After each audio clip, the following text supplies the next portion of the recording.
안녕하세요. 12월 6일 월요일 새벽입니다. 하나님의 은혜가 이 시간 우리와 함께 하시길 간절히 소망합니다. 이 새벽 우리에게 주시는 하나님의 말씀은 사사기 18장 21절에서 31절의 말씀입니다. 사사기 18장 21절에서 31절의 말씀입니다. 구약성경 393면에 있습니다. 제가 받들어 봉독하겠습니다. 그들이 돌이켜서 어린 아이들과 가축과 값진 물건들을 앞세우고 길을 떠나더니 그들이 미가의 집을 멀리 떠난 때에 미가의 이웃집 사람들이 모여서 단 자손을 따라 붙어서 단 자손을 부르는지라. 그들이 얼굴을 돌려 미가에게 이르되 내가 무슨 일로 이같이 모아 가지고 왔느냐 하니 미가가 이르되 내가 만든 신들과 제사장들을 빼앗아 갔으니 이제 내게 오히려 남은 것이 무엇이냐? 너희가 어찌하여 나더러 무슨 일이냐고 하느냐? 하는지라. 단 자손이 그에게 이르되 내 목소리를 우리에게 들리게 하지 말라. 노한 자들이 너희를 쳐서 내 생명과 내 가족의 생명을 잃게 할까 하노라 하고 단 자손이 자기 길을 간지라. 미가가 단 자손이 자기보다 강한 것을 보고 돌이켜 집으로 돌아갔더라. 단 자손이 미가가 만든 것과 그 제사장을 취하여 라이스에 이르러 한가하고 걱정 없이 사는 백성을 만나 칼날로 그들을 치며 그 성읍을 불사르되 그들을 구원할 자가 없었으니 그 성읍이 베드르훅 가까운 골짜기에 있어서 시돈과 거리가 멀고 상종하는 사람도 없음이었더라. 단 자손이 성읍을 세우고 거기 거주하면서 이스라엘에게서 태어난 그들의 조상 단의 이름을 따라 그 성읍을 단이라 하니라. 그 성읍의 본 이름은 라이스였더라. 단 자손이 자기들을 위하여 그 새긴 신상을 세웠고 모세의 손자요 게르솜의 아들인 요나단과 그의 자손은 단 지파의 제사장이 되어 그 땅 백성이 사로잡히는 날까지 이르렀더라. 하나님의 집이 실로에 있을 동안에 미가가 만든 바 새긴 신상이 단 자손에게 있었더라. 아멘. 미가는 레위인 청년을 제사장으로 고용하면서 여호와께 복을 받게 될 것을 기대하였습니다. 그런데 오히려 단 지파에게 모든 것을 빼앗기고 심지어 자신을 보호해 줄 것이라고 믿었던 것들을 그러한 것들로 인해 오히려 자신과 가족의 생명이 위협을 받게 되어집니다. 우리 26절을 한번 보겠습니다. 미가가 단 자손이 자기보다 강한 것과 그것을 보고 돌이켜 집으로 돌아갔더라. 미가가 의지했던 것들은 미가를 도울 수 있는 것들이 아무것도 없었습니다.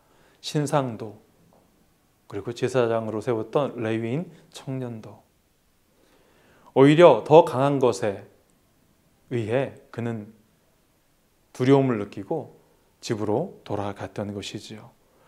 여호와께 복을 받기 위해 자신의 종교 생활, 자신이 원하는 방식대로 신앙생활을 하였지만 자신이 원하는 방식은 결코 자신을 구원해 줄 수 없었다는 사실을 발견하게 되었습니다. 미가에게 있어서 단 지파와 관련된 일련의 사건들은 자신이 믿었던 것이 얼마나 어리석은 것이었는가를 보여주고 있습니다. 미가와 레위인 그리고 단지파 사람들과 같이 우리들도 보기에 좋은 것을 소유하고자 하는 욕망이 있습니다. 그것은 하늘의 복을 가져다 준다고 생각한다면 더욱 그것들을 소유하고 싶은 것이 우리의 마음이지요. 단지파는 여호와께서 허락하신 땅을 점령하지 못한 채 그냥 떠돌이 생활을 하고 있었습니다. 제비 뽑아 받은 땅을 이미 하나님께서 주셨지만 그곳에 눈으로 보기에 강한 군대가 강한 족속인 아모리 족속이 있었고 그들 스스로 아모리 족속에 비해 약하다고 생각하였던 그들은 스스로 약자라 여기며 약속하신 땅을 피해 떠나 다른 곳으로 이동하고 있었습니다. 단지파는 제비 뽑아 받은 약속의 땅을 소유하지 못하였고 하나님의 도우심을 거절하고 하나님의 약속을 불신하며 아모리 족속과 싸워보지도 않고 방랑하는 지파가 되어 버렸습니다. 하나님이 단지파와 함께하지 않은 것이 아니었지요. 하나님은 단지파에게 그 땅을 주셨고 이미 그 땅에서 승리가 너희에게 임하였다라고 분명히 말씀하였지만 단지파는 하나님의 말씀도 하나님의 약속도 믿지 않은 채 눈에 보이는 강한 아모리 사람들을 피하기에 급급했던 것입니다. 정작 강한 자 앞에서는 아무런 소리를 내지 못했던 단지파 사람들은 오히려 미가의 집에 들어가 거기에 있는 모든 신상과 보기에 좋은 모든 것들을 다 약탈을 합니다.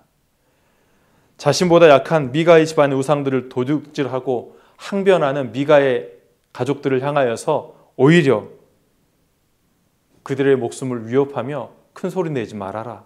그 소리가 들리면 너희가 죽을까 하노라. 너무나 당당하게 자신의 뒤에 죄악을 합리화시켰습니다. 악한 행동을 정당화하다 보니 악이 익숙해지고 더욱 큰 악을 행하는데 거리낌이 없어지죠. 악의 고리가 점점 깊어지고 악의 악순환의 고리는 눈덩이처럼 불어나기 시작합니다. 하나님은 악에 대해서 어떻게 보고 계실까요? 사람들이 소견에 옳은 대로 행하도록 그대로 내버려 두는 것이 하나님의 가장 큰 심판입니다. 하나님이 함께 하셨지만 하나님을 왕으로 삼지 않았고 하나님이 함께 하셨지만 그분을 의지하지도 하나님의 약속하셨지만 하나님의 약속을 믿지도 않은 채 자신의 소견대로 살아가는 사람들을 향하여 하나님은 그대로 내버려 두셨던 것이지요. 27절을 보겠습니다. 단 자손이 미가가 만든 것과 그 제사장을 취하여 라이스에 이르러 한가하고 걱정 없이 사는 백성을 만나 칼날로 그들을 치며 그 성읍을 불사르되 구원할 자가 없었으니 그곳에 성읍을 세우고 단이라 이름하였더라. 강한 자 앞에서는 도망자가 되었던 이들이 평화롭게 살고 있는 라이스 백성들을 만나자 탈레반과 같은 폭군이 되어집니다. 백성들을 잔인하게 학살하고 불사르며 자신들의 성읍을 세워 단이라 명명하였습니다.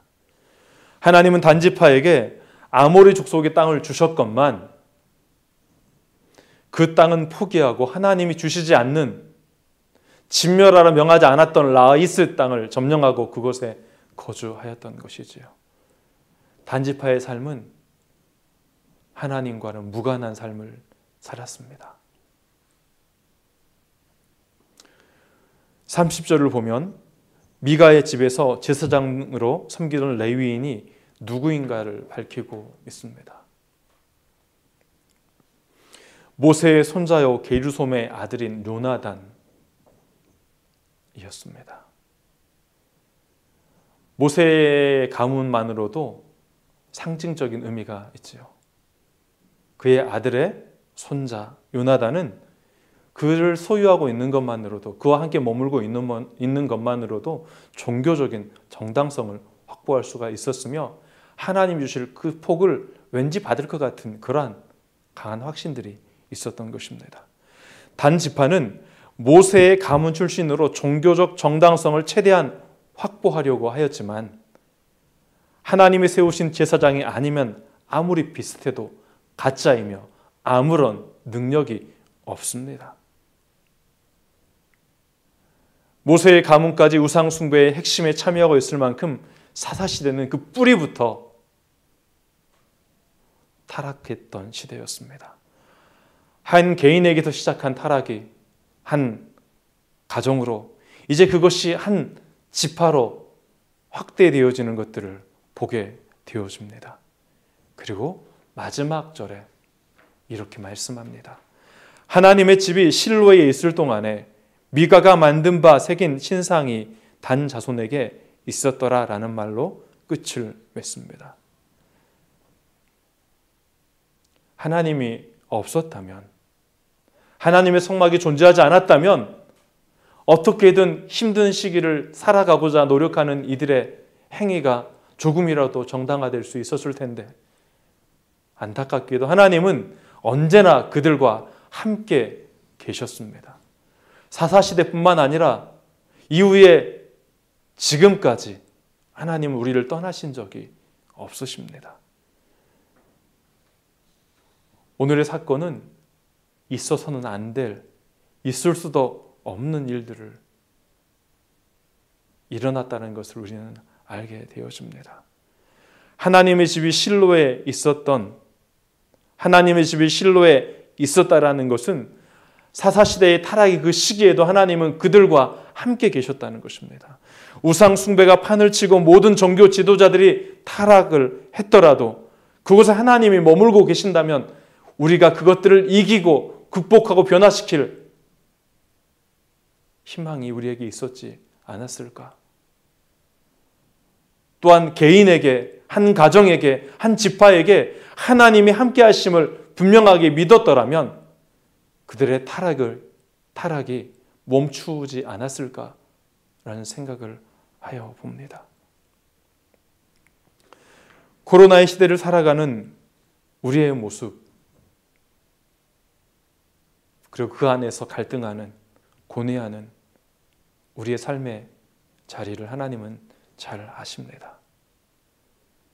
우리의 고통과 교회의 시련과 다음 세대에 대한 염려, 그리고 정치적인, 경제적인 그런 현실들, 분단된 조국, 미국과 중국의 싸움에서 새우처럼 중간에 끼어있는 어찌할 바를 모르는 우리나라의 현실도 하나님은 아십니다. 선교지에서 마음껏 복음을 증거하지 못하고 고뇌하고 계시는 선교사님들과 그들의 사역, 그 또한 하나님이 잘 아시죠. 코로나의 종식이 언제 될 것인지 암담하기만 한 것이 오늘의 현실입니다. 코로나가 종식되면 좀 좋아질까? 그 누구도 장담할 수 없을 만큼 불확실한 시대를 살아가고 있습니다. 그러나 바로 그곳에 하나님은 머물고 계시며 그곳에서 우리와 함께 하고 계십니다. 아무것도 알 수 없는 불확실한 시대를 살아가지만 하나님 우리와 함께 하시기에 하나님의 뜻은 이루어지고 있습니다. 비록 우리의 육신은 약하고 우리의 믿음은 연약할지라도 하나님을 바라보십시다. 우리의 소견이 하나님을 향할 때 약한 자를 강하게 하셔서 강한 자를 부끄럽게 하시는 하나님의 능력과 하나님의 역사가 우리의 삶을 통해 우리 삶의 자리에 드러나게 되어질 것입니다.